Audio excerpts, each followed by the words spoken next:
আসছি, টাটা ভাই। হ্যাঁ, কালকে আর হবে না, কালকে ছোট বোনের বাড়ি। নমস্কার, কেমন আছেন সবাই? আশা করি সবাই খুব ভালো আছেন। আমরাও সকলে খুব ভালো আছি।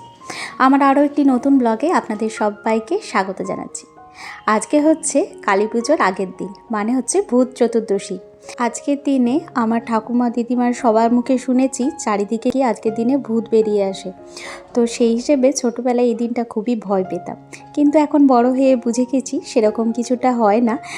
তো আজকে সকালের কাজকর্ম সেরে সব কিছু সেরে আজকে কিন্তু আমি আপনাদের সাথে নিয়ে চলে এসেছি আমার একটা ইভিনিংয়ের ব্লগ। কারণ আজকে হচ্ছে আমার বাড়িতে কিছু গেস্ট আসবে। গেস্ট না, মানে নিজেরই লোক আসবে। আসলে আজকে আমার বাড়িতে আমার বড়দি আসছে। আমার বড়দি কলকাতায় থাকে, তো পুজোতে তো আসতে পারেনি। পুজোতে যেহেতু বেড়াতে গিয়েছিল, আর কালী পুজোতে এসেছে মায়ের কাছে, তো সেখান থেকে আমার বাড়ি আসছে। আর আমার বাড়ি থেকে মায়ের বাড়ি তো খুবই কাছে। আর এই যে দেখুন, ভূত চতুর্দশীর দিনে কি শুনেছি 14 প্রদীপ জ্বালাতে হয়, তাই চারিদিকে সন্ধেবেলায় প্রদীপ জ্বালিয়ে দিয়েছি। প্রদীপ না, মোমবাতি জ্বালিয়ে দিয়েছি। আর মায়ের এদিকে সন্ধে দেওয়া হয়ে গেছে। আর আমরা আজকে একটু তাড়াতাড়ি সব কিছু বাগিয়ে নিয়েছি ঘরের কাজকর্ম, কারণ দিদিরা আসবে, দিদি আর মা আসবে, তো ওনাদেরকে তো একটু সময় দিতে হবে আর রান্নাবান্নাও করতে হবে। সেই জন্য সন্ধে আগে আগে ঘর দোর বাগিয়ে আলো জ্বালিয়ে চারিদিকে তারপর চলে এসেছি রান্নাঘরে। আর কিছুক্ষণের মধ্যেই আপনাদের সাথে পরিচয় করাবো আমার দিদি। আমরা সবাই অপেক্ষা করছি দিদি আসছে বলে। তো অনেক দিন পর দিদি আসছে আমার বাড়ি। গত বছরে একবার দিদি এসেছিল, আর এই বছরে আবার আসছে। তো চলুন আপনাদেরকেও পরিচয় করাবো আজকে আমার বড়দির সাথে। আসলে বড়দি কিছুদিন আগে গিয়েছিল কাশ্মীর, তো সেখান থেকে কিছু জিনিসপত্র নিয়ে এসেছে, আর সেগুলো সবার জন্যই, সবাইকে দেবে নিজে হাতে, তার জন্যই আসছে আমার বাড়ি। গুড ইভিনিং বন্ধুরা, কেমন আছো তোমরা সবাই? আশা করি সবাই খুব ভালো আছো। আজকে হচ্ছে কালী পুজোর আগের দিন, তো দিদি এসেছে, আমার বড়দি এসেছে মায়ের বাড়ি। কালী পুজো, দুর্গা পুজোতে তো আসেনি, কালী পুজোতে এসেছে। আর আজকে দিদি আসবে আমার বাড়ি। দিদি কাশ্মীর গিয়েছিল, তো ওখান থেকে কিছু জিনিসপত্র এনেছে, সেগুলো দিতে আসবে। আর এমনিতে তো আসেও না, তার জন্য এসেছে বলে আমি নিমন্ত্রণ করেছি যে আমাদের বাড়িতে এসে খাওয়া দাওয়া করো। তোমাদেরকে দেখাবো আর আমার দিদির সঙ্গে তোমাদের পরিচয় করাবো। তো চলো দেখতে থাকো ব্লগটা। এই যে দেখুন, সেই যে সকালবেলায় মটরগুলো ভিজিয়ে রাখলাম, কত সুন্দর ফুলে গেছে। আর ওরা আসার আগে আমি ভাবছি এগুলোকে সিটি মেরে রেখে দিই, তো সেজন্যই আমি এখানে প্রেশার কুকারে সিটি দিয়ে দিলাম। আর এই যে দেখুন চলে এসছে মা আর দিদি। আর তার মাঝে মা আবার রাস্তায় কিছুটা পড়ে গেছে হোঁচট খেয়ে, তো সেটা নিয়ে আমরা এখন কথা বলছি। অন্য কিছু বিপদ হয়নি, এটাই ভাগ্য ভালো। আর চলুন এবার আপনাদের সঙ্গে পরিচয় করে দিই আমার দিদি। এই যে বন্ধুরা, দিদি চলে এসেছে, আর এই যে মাও চলে এসেছে, কিন্তু একটা দুর্ঘটনা ঘটে গেছে। মা রাস্তায় আস্তে আস্তে একটু পড়ে গেছে। আর এই যে আমার দিদি চলে এসছে, আর এই যে দুনিয়ার জিনিস নিয়ে এসেছে, এগুলো এখন পরে দেখবো। এখন একটু দিদিকে মিষ্টি জল দিই। দিদি একটু হাই করে দে আমার বন্ধুদেরকে। এই মাত্র এলো, এখন এই কটা বাজে? 6:30। এখন 6:30 মতো বাজে। তো তারপরে তোমাদেরকে আবার একটু কথা বলি, তারপরে তোমাদেরকে দেখাচ্ছি কি রান্না বান্না করলাম। এই যে আমার শাশুড়ি মা মিষ্টি নিয়ে এসছে।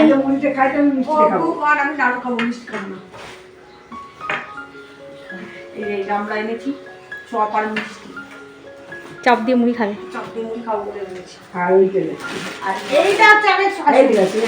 এইটা হচ্ছে আপনার একটা গিফট আমার তরফ থেকে। না শাড়ি শাড়ি ইচ্ছা করে আমিও তো মেয়ে, আমার বোন না, বোনকে দেন তো। আমার বোনকে দেওয়া মানে আমাকে দেওয়া। আগে পোশাকটা এটা হচ্ছে, আপনি আসুন, তোমাকেই লাগবে। বৈষ্ণো দেবীর পোশাক। এটা হচ্ছে দিদি কাশ্মীর গিয়েছিল। এটা হচ্ছে মা বৈষ্ণো দেবী বলবেন। আর এটা হচ্ছে আপনাদের নামেও একটা মাকে দিয়েছিলাম, চুরি করেছিলাম ঘরে ঢুকিয়ে।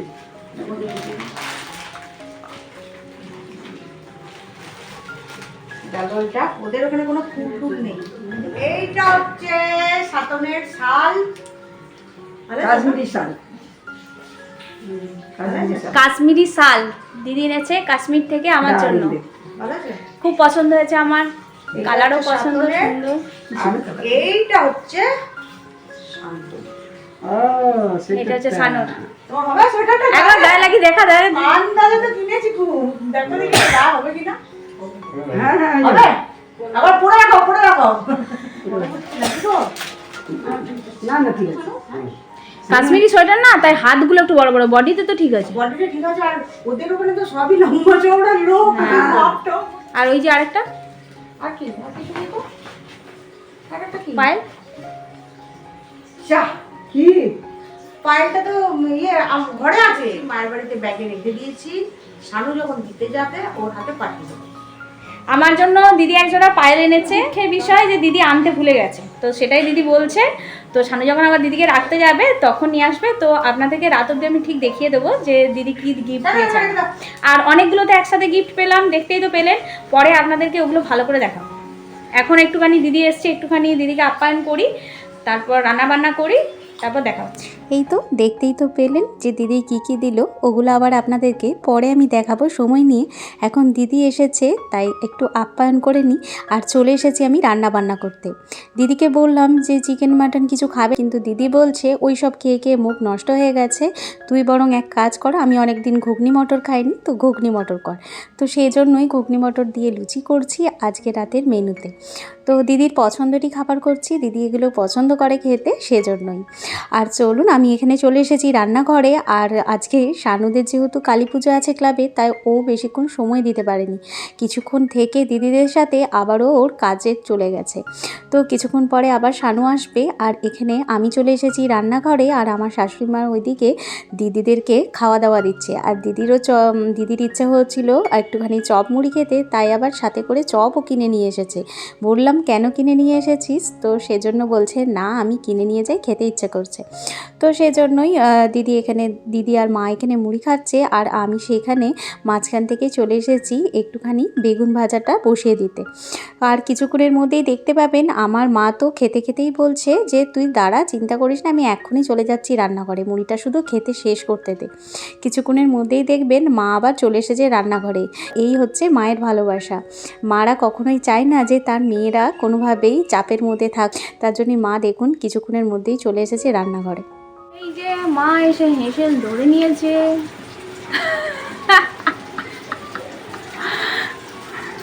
মেয়ের বাড়িতে মা কিছুক্ষণের মধ্যেই একটু মুড়ি টুড়ি খেয়ে চাঙ্গা হয়ে হেসেল ধরে নিয়েছে। চা আমি করে দিচ্ছি, তো তো হাড়বার করতে হবে না। আমার রান্না করতে ভালো লাগে, আমি বসে থাকতে পারি না।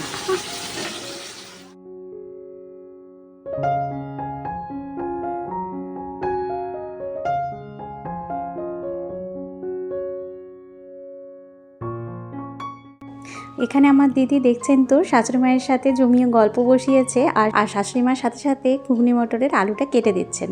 আর আমিও এই পাশে চলে এসেছি দিদির জন্য একটু চা বসাবো, অনেকক্ষণ ধরেই বলছে যে চা খাবে, তো সেজন্যই চা বানিয়ে দিলাম। আর আমরা সবাই লিকার চা খাই, দিদিও সেই দলেই পড়ে, তাই সবার জন্য বানিয়ে নিয়েছি লিকার চা। আর সবাই মিলে আনন্দ করে জমিয়ে গল্প করতে করতে চাও খেয়ে নিলাম। আর কাজকর্ম সব বেশিরভাগটাই বাগিয়ে রেখেছিলাম বলে মাঝে মাঝে ফাঁকতালে গল্পও করতে পারছি, একটু করে গল্প করছি, একটু করে কাজ করতে চলে আসছি। আর এবার ঘুগনি মটরটার জন্য জোগাড় করছি আমি এদিকে, ওইদিকে মা আলু কাটছে, এদিকে আমি পেঁয়াজ আদা রসুন সমস্ত কেটে মশলাটা বেটে নেব না, মশলাটা মিক্সিতে একটু পেস্ট করে নেব। আর মা বলল আটাটা একটু থেসে দাও, তো সেই জন্য আমি এখানে আটাটা একটু থেসে দিচ্ছি ভালো করে। আর এরপর করে নেব ঘুগনি মটরটা।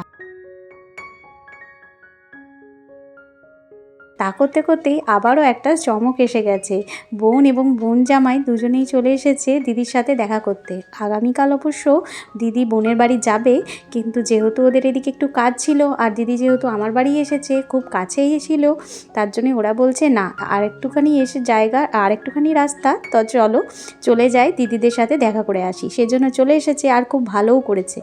ওদেরকেও বললাম যে খেয়ে দিয়ে যাবি, কিন্তু কিছুতেই যাবে না, কারণ যেহেতু ভাইফোঁটা তো সেজন্য ওদের বাড়িতেও লোকজন চলে এসেছে, মানে আমার বোনের ননদ টনদ সবাই, বাচ্চা সবাই চলে এসেছে, তাই ওরা এখানে খেয়ে যেতে পারবে না। এই যে দেখুন বোন চলে এসেছে। আর বোন আসা মাত্রই বোনকেও আমার শাশুড়ি মা, বোন জামাই, এটা আমাদের বোনের হাজব্যান্ড, তো ওদেরকেও আমার শাশুড়ি মা মিষ্টি জল খেতে দিয়ে দিয়েছে। তারপর একটু গল্প টল্প হলো। আর এখানে আমরা সবাই মিলে গল্প টল্প করছি। আর অন্যদিকে কিন্তু আমার মা ঘুগনি মটর রান্নাও চাপিয়ে দিয়েছে, কারণ আমাদের ইচ্ছা ছিল ওদেরকে যেহেতু খেয়ে যেতে বললাম, কিছুতেই খেয়ে যাবে না, তাই ওদেরকে একটু বোস করিয়ে রেখেছি যে একটু ঘুগনি মটর অন্তত খেয়ে যা। তো সেজন্যই তাড়াতাড়ি করে রান্নাটা চাপিয়ে দিয়েছে মা।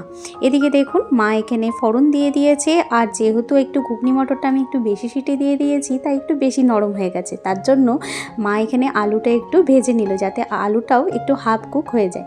আর এখানে মাদের বুঝতে পারছেন তো অভিজ্ঞতা, বিশাল এক্সপিরিয়েন্স এতদিনের রান্নাবান্না। আমি হলে করতাম না, কিন্তু আমি ওই নরম হয়ে গেছে কলাইগুলোর সাথেই দেখতাম আলু দিয়ে দিতাম, আর দিয়ে পরে সবই একদম ঘেটে হয়ে যেত। কিন্তু মা তো জানে যে কলাইটা দেখে আন্দাজ বুঝে নিয়েছে যে আমি একটু বেশি নরম করে ফেলেছি। আসলে আমাদের বাড়িতে আবার কচকচে কলাই খেতে চায় না, তো সেজন্য আমি ভাবলাম কি যে একটু বেশি সিটি দিয়ে দিই, তো একটু বেশি সিটি দিয়েছি। কিন্তু খেতে গিয়ে খুব সুন্দর একদম সামঞ্জস্যপূর্ণ হয়ে গিয়েছিল। আসলে মায়ের হাতের জাদুতেই রান্নাটা সুন্দর হয়ে যায়। আর এই যে দেখুন মশলা টশলা কষিয়ে টষিয়ে নিয়ে মায়ের ঘুগনি মটর চাপানো হয়ে গেল। আর এবার ঘুগনি মটরটা একটুখানি মটরগুলো দিয়ে ফুটিয়ে নিলেই বাস রান্নাটা হয়ে যাবে। আবার ওইদিকে ওদের বসিয়ে রেখেছি, একটু ঘুগনি মটর টেস্ট করাবো। আর তার মাঝখানে আবার একটুখানি গল্প করতেও চলে গেছি আমরা। বেশ গল্প হলো সবাই মিলে, এরকম সব দিন হয় না, তো একদিন এরকম সবাই মিলে আনন্দ করতে বেশ মজা লাগে মাঝে মাঝে।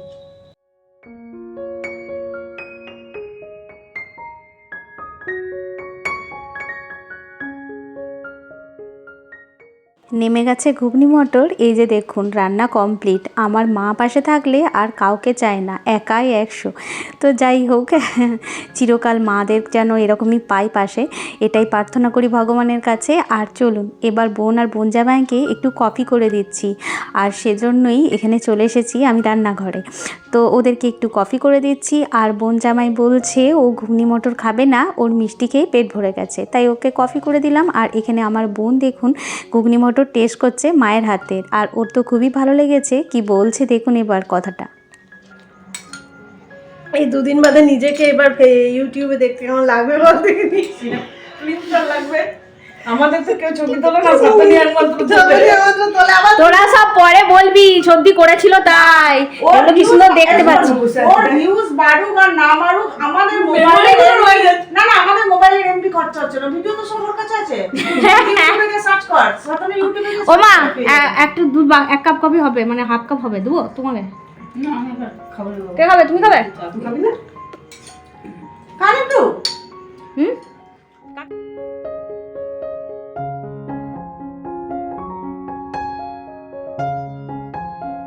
आ रही है हमारी बहना। আসবো তো। বলছে দিদিকে বলে রাখো তাহলে চাটা করে রাখবে। আমি বললাম না, গিয়ে সারপ্রাইজ দেবো। দিয়ে বলছে দেখা যাবে তুমি সারপ্রাইজ হয়ে গেল, ঘরে কেউ নেই। জানলা দিয়ে দেখেছি বাপ্পা, কিন্তু আমি আবার তোকে দেখতে পাইনি, আমি শুধু দেখেছি বাপ্পা। একটু পাড়া কালো এরা আমার ছানা পোনারা। এই যে বোন আর বোনের হাজব্যান্ড চলে গেল বাড়ির উদ্দেশ্যে, রওনা হয়ে গেল ওরা। ওদেরকে টাটা করে দিয়ে আমরা আবার যথারীতি চলে এসেছি। টাটা।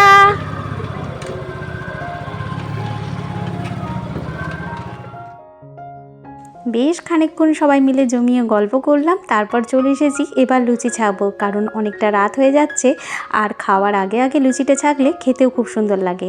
আর ওইদিকে মা আর আমার শাশুড়ি মা দুজনে মিলে লুচিগুলো বেলে দিচ্ছে, আর গল্প করতে করতে ওরা লুচিগুলো বেলে দিচ্ছে, আর আমি এদিকে চলে এসেছি লুচি ছাকতে। তো গরম গরম লুচিগুলো ছেঁকে কিছুক্ষণের মধ্যেই এবার মাকে আর দিদিকে খেতে দিয়ে দেবো। আর তা করতে করতেই শানুও চলে এসেছে ঘরে।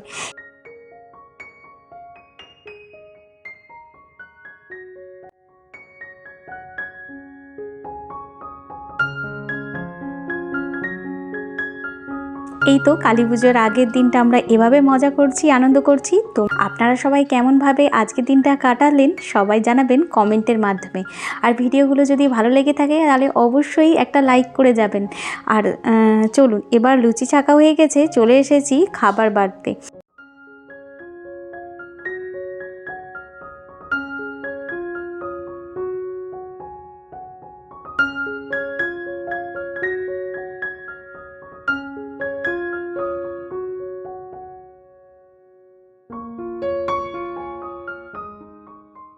আর এইভাবে খাবার পরিবেশন করে নিচ্ছি আমি এখানে।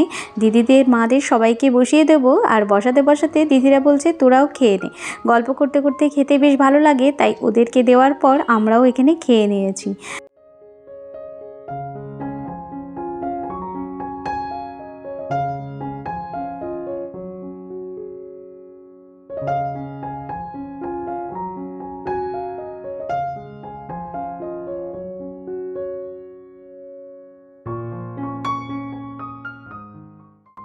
আসলে দিদি যাবে আগামীকাল বোনের বাড়ি।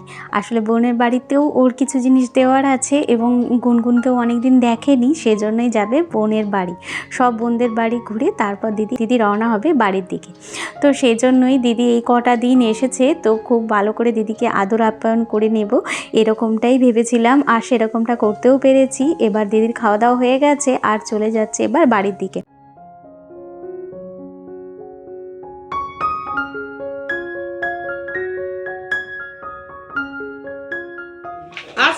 এসছিল নাকি এখানে কুকুরগুলো? আসছি, টাটা ভাই। হ্যাঁ, কালকে আর হবে না, কালকে ছোট বোনের বাড়ি যাবে। ও এখন তত্ত্ব দিতে বেরিয়েছে, পুজোর তত্ত্ব দিতে বেরিয়েছে। পুজো তো ছিল নাই, তো শীতের তত্ত্ব। হ্যাঁ, শীতের তত্ত্বই হচ্ছে। না, মা বলছে শীতের তত্ত্ব। এই যে এখন দিদিরা বেরিয়ে গেছে, আর এই যে দেখুন কালু ভুলু ভাবছে কি ব্যাপার, হঠাৎ আমাদের বাড়িতে এত লোকজন কিসের, সেই জন্য সে তাকিয়ে তাকিয়ে দেখছে। ট্রেন আরো নিচে ছিল, ট্রেনে ছিঁড়ে নিয়ে চলে গেছে এগুলো। হ্যাঁ, হাতের লাগাল না পায়। ছিঁড়ে নিয়ে গিয়ে ওটা জ্বালাতে পারবে, আমরা ওখানে মিস্ত্রি লাগিয়েছি, ওটা জ্বালাতে পারবে, নষ্ট হয়ে যাবে। তাহলে বদমাইশি করেছে। না ওটা খারাপ। আর এখানে আমরা আলোচনা করছি, আসলে আমাদের পাড়ায় একটা বাড়িতে লাইটগুলো দেখিয়েছিলাম না, ওদের বাড়ি থেকে আবার লাইটগুলোকে রাত্রেবেলায় ছিঁড়ে নিয়ে চলে গেছে। তো সেই নিয়ে আমরা এখানে কথাবার্তা বলছি। Tata tata. দিদিদের টাটা করে চলে এসেছি ঘরে। আর এখানে এসে একটুখানি ফ্রেশ হয়ে নিলাম, কারণ অনেকটাক্ষণ ধরে মুখটা ফ্রেশ করা হয়নি। তো পরিষ্কার পরিচ্ছন্ন হয়ে এবার চলুন আপনাদেরকে দেখাই যে দিদি কি কি দিল। এই যে দেখালাম পায়েলগুলো, ওগুলো আবার শানু আবার ফেরত চলে এসেছে, আর পায়েলটা দিদি শানুর হাতে পাঠিয়ে দিয়েছে।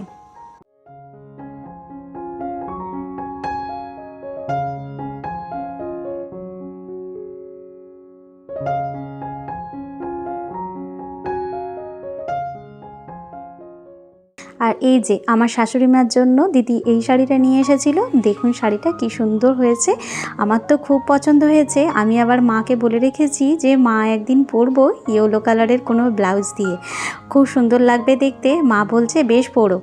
এটা আমার শাশুড়ি মার খুব পছন্দ হয়েছে শাড়িটা, আর এই রকমের হালকা হালকা রঙের শাড়ি আমার শাশুড়ি মা খুব পছন্দ করে।